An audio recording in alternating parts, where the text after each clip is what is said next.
은행은 우리 편이 아니다. 그리고 주거래 은행 믿을 필요 없다.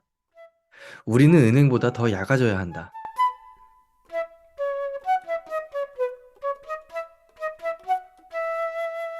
네, 여러분 안녕하세요. 제재인사이트 제재입니다. 지난주 PD수첩이 또 한 건 했죠. 은행의 배신이라는 프로그램이 방송됐는데요. 이 PD수첩을 보고 저도 전부터 하고 싶었던 그리고 할 수 있는 얘기들이 좀 있어서 방송 리뷰도 하고 제 생각도 한마디 얹어보려고 합니다. 우선 PD수첩 주요 내용을 먼저 쭉 리뷰해 볼 텐데요. 주요 내용을 간략히 정리하자면 이런 내용이었습니다. 급격히 늘어난 대출이자로 허리띠를 졸라매고 고통을 견뎌가며 살아가는 서민들, 특히 영끌족이나 자영업자분들이 지금 되게 많은데 반해 낮은 기준금리에 높은 가상금리를 붙였던 은행들이 사상 최대 영업이익으로 돈잔치를 하고 있다는 그런 내용이었습니다. 못 보신 분들을 위해 주요 장면들 한번 짚어가면서 리뷰해 볼게요. 서민의 든든한 동반자, 은행의 배신, 제목에서부터 비판의 내용을 강하게 담고 있다는 게 드러나죠. 소상공인들, 자영업자분들이 먼저 등장해요. 자영업자분들이 모여서 이렇게 술 한잔 하고 계시는 자리에서 뭐 이런저런 얘기들을 하시죠. 각자 뭐 지금 금리가 계속 올라간다. 뭐 거의 8% 정도 된다. 뭐 이런 얘기들을 나누십니다. 자영업자분들이 코로나 시기에 굉장히 힘들었어서 버티기 위해 대출들을 많이 받았고 지금은 금리가 많이 올라 온 가족들이 모두 이자 내는데 급급해하며 살고 있다고들 합니다. 그러면서 은행들이 직원들 성과급으로 1조 4천억 원의 돈잔치를 했다. 역대 최고 수준의 실적을 기록했다. 지금 은행권 평균 보수가 1억 원이 넘어갔다.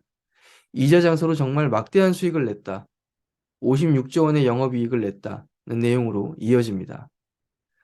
KB국민은행은 11조, 우리은행은 8조, 하나은행 9조, 농협도 9조, 신한은행도 10조, 국내 5대 은행들이 이 정도의 영업이익을 냈다라는 내용으로 이제 은행들이 얼마나 영업이익을 많이 냈는지 보여줍니다. 코로나로 힘들었던 시기에 어떻게든 버텨보려고 대출을 많이 끌어다 썼던 자영업자 소상공인들은 코로나가 끝났지만 눈덩이처럼 불어난 대출 이자가 재기를 해보기도 전에 다시 한번 고통을 받고 있는 것에 반해 그들에게 대출해준 은행들은 막대한 영업이익으로 돈잔치를 하고 있다는 겁니다. 이제 슬슬 불편해지기 시작하죠. 그리고 정의금융연대의 대표님께서 뭐 이런 말씀을 하세요. IMF 때 공적 자금 투입해서 은행을 기껏 살려놨더니 영업이익에만 몰두하고 있다. 은행들이 과거에는 금융회사가 아니라 금융기관이었고 그때는 공적 기능이 더 강했기 때문에 영업이익에 지금처럼 몰두할 수 없었다고 합니다. 세금 들여 은행들 살려놓고 나니까 금융기관의 모습은 사라지고 이윤만 추구하는 진짜 말 그대로 금융회사가 됐다라는 거죠. 근데 뭐 여기까지는 그래도 납득이 가요. 은행도 이익을 내야 운영이 되는 거니까요. 그런데 본격적인 비판은 지금 이 지점입니다. 은행은 은행이 힘들어지면 세금을 통해서 공적 자금을 투입하고 은행이 경영난에 있을 때 은행을 살려줘야 한다라는 어떤 국민적 컨센서스가 있잖아요. 왜냐하면 은행이 망하면 국가 경제 기반 전체가 휘청거릴 수 있다는 위험이 있기 때문에. 그래서 사실 은행은 이익을 추구하는 기업의 기능만큼이나 공적 기능을 수행하는 역할에도 충실해야 합니다. 그런 기능을 하려고 국가에서도 한정적으로 허가를 해주는 거고요. 예, 그러다 보니까 정부 눈치를 많이 보게 되는 거죠. 지난달 윤석열 대통령이 한마디 했었잖아요. 은행 돈잔치에 대해서 비판을 좀 강하게 했죠. 그러니까 은행들이 금리를 인하하기 시작했어요. PD수첩에서는 이렇게 말합니다. 대통령 말 한마디에 바로 낮출 수 있는 거면 도대체 어떤 구조로 금리가 구성되어 있길래 이게 이렇게 쉽게 가능한 거였는지 확인을 해보는 거죠. 은행은 시장 상황에 따라 변동하는 기준금리에 변동하지 않는 가상금리를 더하고 거기에 우대금리를 빼서 소비자에게 적용합니다. 우대금리는 변동이 될 수도 있고 안 될 수도 있는 게 아니라 변동이 원래는 안 되는 건데 그 부수거래 조건을 이행하지 못하면 그만큼 올라갈 수도 또 떨어질 수도 있는 거예요. 그러니까 정상적으로 다 약속된, 약정된 부수거래를 다 이행한다면 우대금리 부분을 은행이 일방적으로 낮추거나 높일 수 없는 거죠. 기준금리가 오른 폭만큼 올라가는데 중요한 건 이 가상금리가 얼마였느냐. 이게 중요한 거고 PD수첩이 꼬집는 부분인 겁니다. 이게 가상금리에 대한 비판이 이어지는데 은행들이 기준금리가 낮아지니까 그만큼 가산금리를 더 붙여서 올렸다는 거예요.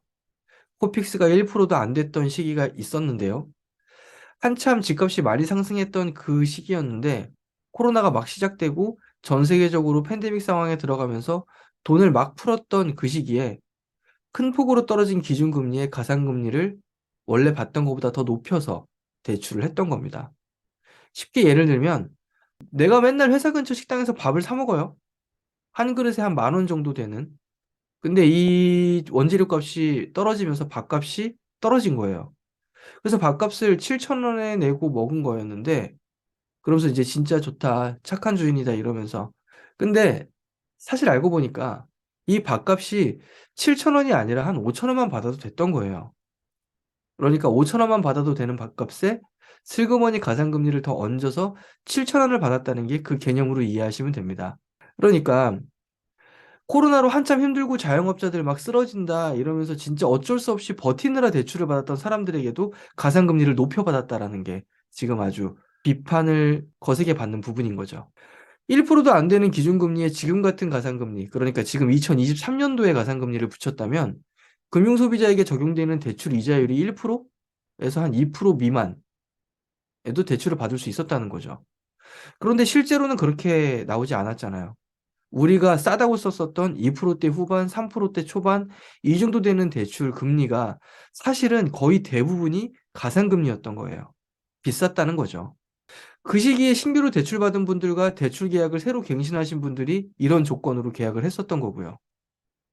어떤 대출자분이 나와서 은행에 직접 가서 상담하는 내용을 보여주는데 이때 내가 뭐 직장을 잃은 것도 아니고 위험 직종으로 옮긴 것도 아니고 월급도 높아지고 신용 상태도 좋아졌는데 대체 왜 금리가 올렸습니까? 라고 따지니까 이제 은행원들 특유의 말투가 나오는데 이 가산금리 안에는 너무 여러 가지가 있다. 한 7, 8가지 항목이 있다라면서 이제 설명을 합니다. 우리 은행 가면 이런 경험들 많이 하죠. 당신이 모르는 게 있다라는 식으로 얘기하면서 뭔가 벽같이 느껴지는 경험 한 번씩 해보셨을 텐데 아무래도 정보의 비대칭 때문에 내가 이 은행 직원보다 많이 알 수는 없잖아요.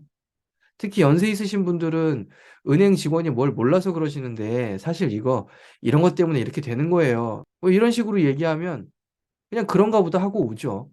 사실 이게 되게 고질적인 문제입니다. 은행이 정보의 우위에 있으면서 많은 정보를 다 오픈하지 않는다는 거. 금융소비자보호법 때문에 지금은 과거보다는 그래도 많이 오픈하게 됐지만 그래도 여전히 굉장한 벽을 느끼게 해요. 그러면서 쉽게 말한다고 예를 드는데 음식점으로 말하면 김밥을 2,500원에 팔던 걸 재료가 올라가면 가격이 올라간다는 얘기를 합니다. 이 예시 잘못 들었죠. 그랬더니 이 소비자분이 그래요. "이때 재료값이 다 내렸거든요." 라고 말씀을 하시니까 더 이상 대꾸할 말이 아마 없었을 겁니다. 그러니까 실제로 "기준금리는 다 내렸는데 왜 너네들은 금리를 오히려 올리고 가산금리를 더 붙였냐." 이걸 아주 예리하게 따지시는 분이었던 거예요. 근데 지금 이 부분에서 제가 얘기하고 싶은 건 은행 직원들이 이렇게 뭉뚱그려서 얘기한다는 게 아니라 그걸 그렇게 하는 이유인데요. 그 부분을 이제 이 뒤에서 전직 은행원이라는 분이 얘기합니다. "이 숫자가 왜 이렇게 나오는지 창구 직원은 알 수가 없다. 고객의 정보를 입력하게 되면 그냥 자동적으로 전산상 나오게 되어 있다."라고 얘기를 하는 겁니다. 실제로 그런 부분을 아는 건 숫자를 만드는 일부 직원들만 알고 있다. 자, 이게 사실 얼마나 은행이 고약하고 야비한지를 보여주는 부분인데 우리가 은행이라고 하는 곳, 우리가 은행하면 떠올리는 곳, 그 은행 지점을 떠올리게 되죠. 그리고 은행 창구를 떠올리게 되고 그 은행 지점 창구에서 만나는 그 직원이 우리한테는 은행원인 거죠. 그러다 보니까 우리는 이 창구 직원과의 접점에서만 정보를 얻고 대화를 나눌 수밖에 없어요. 은행에 예금 좀 많이 해 놓으신 분들, 거래 오래 하신 분들은 뭐 들어가서 지점장 바로 찾기도 하지만 우리가 닿을 수 있는 한계는 실제로 거기까지입니다. 그런데 은행 창구 직원들도 그냥 전산에 입력해서 전산으로 산출된 걸로만 고객과 대응을 해야 하다 보니까 어떻게 대응을 합니까? "어쩔 수 없다. 이렇게 할 수밖에 없다."라고 얘기하면서 일선에서 모든 클레임을 다 얻어맞아요. 실제로 해줄 수 있는 것도 없고요. 그래서 은행 지점장도 자기 권한 안에서 해줄 수 있는 게 금리 쪼금 인하해 주는 것까지가 최대 한계예요. 뭐 과거에 여러 가지 문제들이 있었기 때문에 그렇게 구조가 바뀐 거겠죠. 예, 객장 창구에서 소리 지르고 욕하고 화내고 이러는 사람들이 사실 거기 가서 그러고 싶어서 그러겠습니까? 뭔가 답답하고 억울한 것 같긴 한데 뭔가 잘못된 것 같은데 은행 와서 속 시원하게 풀리지는 않고 은행 직원은 뭐 태도와 말투만 친절하지 실제 내용은 친절하지가 않잖아요. 내 문제를 해결해 주지도 못하고. 그러다 보니까 거기서 언성 높아지고 싸우는 일들이 비일비재하게 일어나는 겁니다. 그럼 이런 구조를 만드는 진짜 책임 있는 사람들은 이런 걸 모를까? 알죠. 그런데 자기들이 당하는 건 아니잖아요. 그러니까 클레임은 그냥 일선 창구에서 일어나는 거고, 그런 결정을 내리는 건 고객들과 전혀 접점이 없는 본점의 어떤 여신기획부, 이런 데에서 그런 업무 처리를 하는 겁니다. 우리가 객장에 가서 아무리 소리를 지르고 난리를 떨어도 실제로 그 책임 있는 직원들은 아무런 데미지를 입지 않는 거죠. 은행 객장 창구 직원의 하루를 보면요. 출근해서 객장 문 열기 전까지 업무 준비하고요. 은행 객장 문이 열리면 고객들이 들어오죠. 그러면 그때부터 내내 객장 문이 닫을 때까지 계속 고객을 응대합니다. 번호표 뽑고 기다리는 고객들을 계속 상대해야 돼요. 여러분들도 은행 가셔가지고 내 순서 기다리고 있는데 번호 빨리 안 오고 정체 걸려 있으면 계속 쳐다보게 되고 서성거리게 되고 그 은행 직원 쳐다보게 되고 그리고 비어있는 창구에 가서 괜히 이거 좀 빨리 처리해주면 안 되냐고 얘기하면서 눈치 주시잖아요. 그러니까 창구 직원들은 그런 압박을 굉장히 많이 받고 있는 상태에서 앞에 있는 고객에 대한 응대도 해야 되는 거죠. 뒤에서 기다리고 있는 고객 눈치도 봐야 되고, 수시로 들어오는 전화에 응대도 해야 되고, 그리고 한 고객의 상담이 끝나면 상담한 고객의 뒷 업무 처리, 뭐 예를 들면 그 고객이 대출을 신청했다 그러면 그때부터 그 대출의 후속 업무들을 또 처리해야 되고, 그러니까 연체가 발생하면 연체 처리 때문에 추심 전화해야 되고, 이런 일들이 계속 발생한단 말이에요. 그렇게 정말 쉴 새 없이 많은 일을 하고 정신없이 하루가 갑니다. 그러니까 그런 내용들을 상세히 들여다보면서 공부할 틈도 없고 자세하게 교육을 받지도 못하는 형편인 거죠. 자, 다음. 국회 정무위원회 국정감사 장면이 나옵니다. 더불어민주당의 민병덕 국회의원이 나오는데요. 아, 이 양반 진짜 지독해.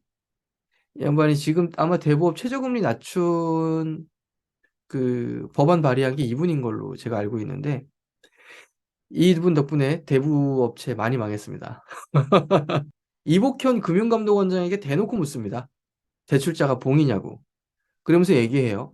가상금리 속에는 리스크 관리 비용과 법정 비용이 포함되는데 예금 보험료라든지 지불준비금 예치금, 교육세 등이 대출 이자에 다 껴있다. 차주에게 부담되어 왔다는 거죠. 덤터기를 썼다라고까지 합니다. 또 전직 은행원이라는 분이 나와서 얘기해요. 비용을 내야 하는 부분이 있으면 그걸 어떻게 내야 되냐. 당연히 전가하고 싶을 거다. 그러니까 소비자가 지불하는 가격에 전가한다는 말이에요. 그리고 중요한 얘기를 또 합니다. 이 익명의 전직 은행원이라는 분이 이자가 사실상 거의 없는 돈들이 있다. 요구불 예금. 그러니까 여러분들 왜 그냥 자유 입출식 예금 있잖아요? 저도 그런 계좌들 은행마다 다 있는데 언제든지 돈 넣었다 뺐다 할 수 있는 이거. 이자 굉장히 낮지 않습니까? 사실 거기에 돈 넣는 건 이자 받을 거 기대하고 돈 넣는 게 아니죠. 이렇게 모여있는 저원가성의 돈들도 어쨌거나 은행에 있는 거니까 그 돈을 계속 순환시키면서 대출 재원으로 사용한다는 거예요. 그 저원가성 예금에 있는 돈이 신용대출로 나가게 되면 지금 금리로 따지면 7%의 마진이 남는 거죠. 은행의 저원가성 예금이 얼마나 되느냐? 55%나 된다고 합니다. 저도 이번에 알았어요. 고원가성 예금, 그러니까 이자를 많이 줘야 되는 예금은 한 42% 정도 되고요.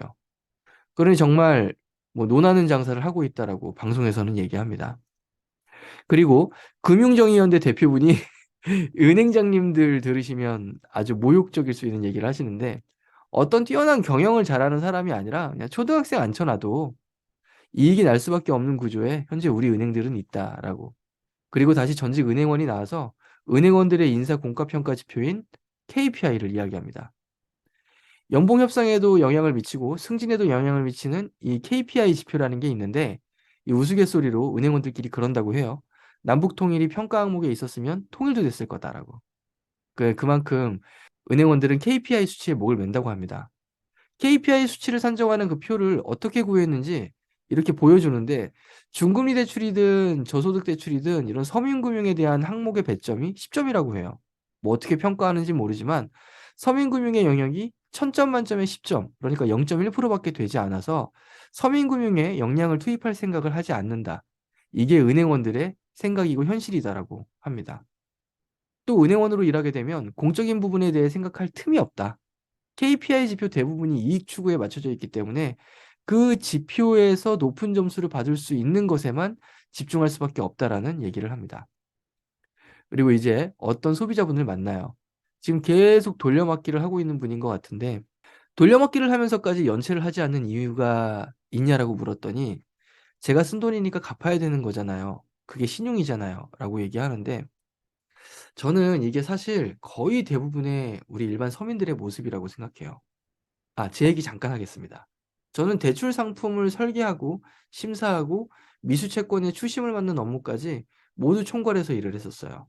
대출 업무 프로세스의 전 공정을 총괄했었는데 뭐 A부터 Z까지의 모든 과정을 전부 경험했고 직접 그 프로세스를 설계하고 모든 업무의 최종 결재권자로서 일을 했습니다. 추심을 하다 보면 알게 되는 것들이 있어요. 정말 이자 상환을 안 하는 거에 대해서 사람들이 굉장히 많이 겁먹어하고 스트레스를 많이 받아요. 대부분 사람들은 두려워하고 이자를 안 내고 있는 상태에서 금융기관으로부터 연락을 받게 되면 정말 극도의 스트레스를 받는다는 게 느껴져요. 너무너무 예민하고 정말 목소리에서 떨림이 느껴집니다. 대다수가 그래요. 내가 돈이 있는데 깜빡하고 못 낸 경우에도 굉장히 주저리주저리 설명을 길게 합니다. 내가 돈이 없어서 그런 게 아니라고. 그럴 필요 없잖아요. 그냥 바로 입금하면 되거든요. 입금하면 그만인데 이렇게 설명을 하는 사람들이 되게 많다는 건 그만큼 은행에, 금융기관에, 금융회사에 돈 빌리고 돈 안 내는 거에 대한 두려움이 크다는 거죠. 깜빡하고 늦은 경우도 이런데 진짜 돈이 없어서 못 낸 사람들은 어떻겠습니까? 정말 날카로워져요. 그러니까 이게 진짜 일반 보통 서민들의 마인드예요. 이분이 대다수 서민들의 모습을 보여준다고 저는 생각합니다. 그러면서 이분의 일화를 소개했는데 이분이 미국 생활을 할 때 이런 일이 있었대요. 자동차 대출을 받아서 꾸준히 1년 동안 갚았더니 US뱅크에서 편지가 왔다고 합니다. 네가 급한 일 있으면 언제든 만불까지는 쓸 수 있다라면서 백주수표를 보내줬다고 해요. 외국인이고 집도 없고 아무것도 없는 사람한테 돈을 그냥 빌려줄 수 있다라고 언제든지 써라라고 했다는 거죠. 이게 신용사회다라고 뭐 감탄했다고 하는데 근데 뭐 이건 우리나라도 크게 다르진 않은 것 같습니다. 뭐 미국의 은행이라고 해서 그게 이 사람이 너무 예쁘고 고마워서 선의로 그랬겠습니까? 자동차 대출을 1년 동안 잘 상환한 사람들은 연체율이 낮다는 게 데이터로 확인되다 보니까 그런 이력이 있는 사람들에게 영업적 접근을 한 거겠죠. 너무 힘들어서 신용회복위원회에도 다녀오셨나 봐요. 그런데 거기서 이런 말을 들으셨다고 해요. 연체를 하고 이자와 원금을 조정받으면 원금이 반으로 줄어든다. 그런데 지금 이분은 이자를 안 갚으면서 발생되는 스트레스를 겪고 싶지 않은 거예요. 자기가 빚쟁이가 되고 신용이 없는 사람이 되어서 그렇게 신용불량자로 낙인되는 게 그게 두려운 거고 은행으로부터 추심 연락을 받는 게 그 스트레스가 두려운 거죠. 사실 많은 사람들이 이렇지 않나요? 이분은 채권 추심을 당하면서 겪을 그 고통이 너무 두려운 거고 그런 과정에 자기가 놓여지는 게 너무 비참하다는 생각이 들다 보니까 어떻게 해서든지 돈을 다 갚겠다고 얘기하시는 분이었던 건데 저는 이게 거의 대부분의 분들이 그런 것 같습니다. 되게 뻔뻔함을 갖추고 그까짓 거 그냥 뭐 '회생 처리하지 뭐. 파산 처리하지 뭐.' 이렇게 생각하는 사람들은 진짜 드물어요. 미국이나 뭐 영국 같은 건 그런 데이터를 보면서 배려해 주는 것도 있다라고 얘기하는 건 그냥 방송의 흐름상 이렇게 얘기한 것 같고요. 우리 은행에는 도움이 안 된다고 생각할 때는 매몰차게 얼굴을 바꾼다라고 얘기하는 것도 그냥 뭐 이건 감성적인 얘기니까 넘어가도록 하겠습니다. 그래서 이분의 마지막 메시지를 전하면서 PD수첩 은행의 배신편이 끝나게 됩니다. 자, 오늘은 PD수첩 은행의 배신편을 짧게 리뷰해 봤는데 여러분은 어떤 생각이 드세요? 저는 또 한 번 확신했습니다. 은행은 우리 편이 아니다. 그리고 주거래 은행 믿을 필요 없다. 우리는 은행보다 더 약아져야 한다. 우리가 경제 활동을 하다 보면 돈을 빌려야 하는 일들이 자주 발생하죠. 그래서 대출을 받기 위해 은행을 찾을 때에는 제일 먼저 내가 주거래하던 은행을 찾아가게 됩니다. 급여 통장 거래를 하는 은행, 아니면 사업자 통장 거래를 하는 은행, 아니면 평소에 대출 거래를 하는 은행, 그것도 아니면 예금이나 적금 거래를 하는 은행, 뭐 이런 곳들을 찾아가게 되죠.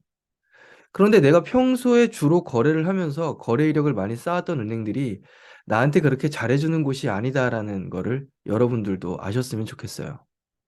주거래 은행들은 우리를 잡아놓은 물고기로 생각하기 때문에 우리에게 유리한 상품을 권하지 않습니다. 지금 이자 잘 내고 있는데 굳이 더 낮은 금리로 바꿔주는 수고로움을 감수해주지 않아요. 고객님, 지금 이 상품 계속 쓰시면 금리가 너무 높으니까 좀 낮은 금리 상품으로 전환하세요라고 먼저 제안해주는 은행은 없어요. 그런 경험 있으십니까? 은행에서 먼저 제안하는 건 연금, 보험, 카드, 특판 예금이죠. 알아서 이자 잘 내는 우수한 고객들 관리할 시간에 신규 고객을 유치하는 데 더 역량을 집중합니다. 기존 대출 고객의 갱신금리와 신규 고객의 금리 차이를 보면 알 수 있어요. 갱신을 할 때 금리를 보면 그렇게 저렴하지 않습니다. 하지만 신규 고객을 유치할 때에는 그렇지 않죠. 우리가 주거래라고 믿고 있던 은행들이 나는 주거래로 생각하지만 그들은 우리를 주 고객으로 생각하지 않는다는 겁니다. 해서 영리한 금융 소비자가 되려면 끊임없이 비교하고 더 나은 상품을 제안하는 은행으로 계속 갈아타야 해요. 제가 예전에 올렸던 영끌 관련한 영상에서 15년 전에 영끌로 되게 많이 힘들었던 경험을 올린 적이 있는데 거기서도 언급한 적이 있습니다. 제가 그 시기를 버텼던 거는 끊임없이 은행들을 비교해서 갈아타고 갈아타지 않더라도 갈아탄다는 빌미로 은행과 딜을 해 계속 금리를 낮춰 지출을 줄였었거든요.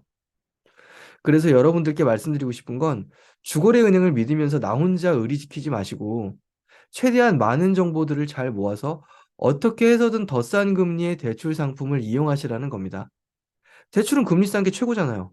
싼 금리 찾아서 계속 이동하고 바꾸고 갈아타고 갱신할 때 되면 여러 은행들 다 알아보고 그중에 제일 싼 곳으로 갈아타는 수고를 감수하셔야 소중한 나의 돈을 지킬 수 있습니다. 사실 우리 일반인들은 은행이 알아서 잘해줄 거라고 생각을 하죠.